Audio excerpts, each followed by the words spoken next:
Kelly Garcia, vocal solo. Ako po si Hara Kay Dimano Castillo, operatic po ang aking kakantahin.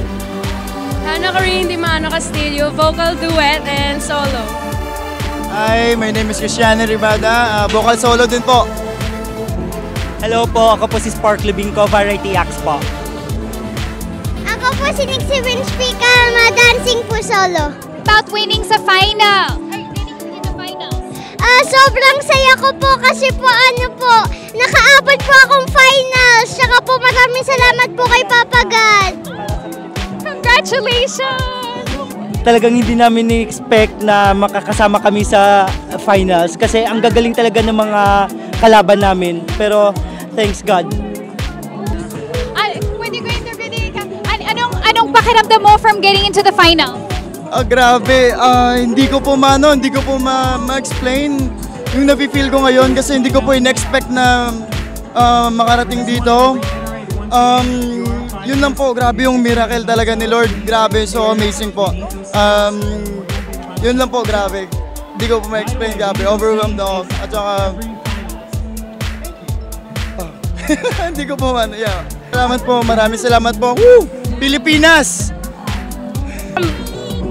I cannot explain, speechless. Sobrang nagulat ako eh. I really didn't expect. God, I just left everything to God. And I'm so proud being Pinoy. That's all.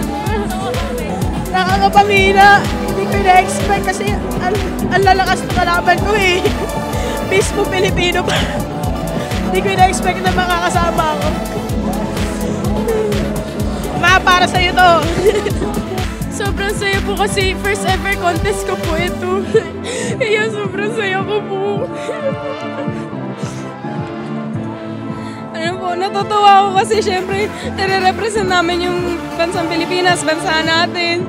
Tapos ginagawa namin to kasi para mag-glorify si God. Kasi thankful kami na binigyan niya kami ng talent.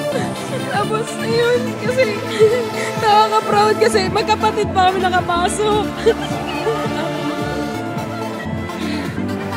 Tita, nagulat po ba kayo na nanalo sila para sa final? Actually, hindi naman yung gulat talaga dahil alam kong kaya naman din ng mga anak ko dahil marunong sila kumanta. Pero yung nangyari ngayon na talagang sila nga, bonus na nangyari sa kanila, sila talaga yung nanalo na nakuha sa grand finalist.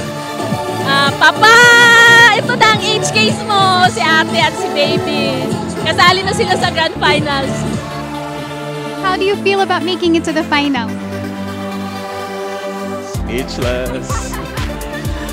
I'm just surprised, really. I mean, I didn't know I'd make it. I mean, yeah. What would you like to say sa mga supporters mo? Thank you to everyone who supported me, my mom, my dad, and my family. To my best friend, Mary Portugues, thank you for supporting me.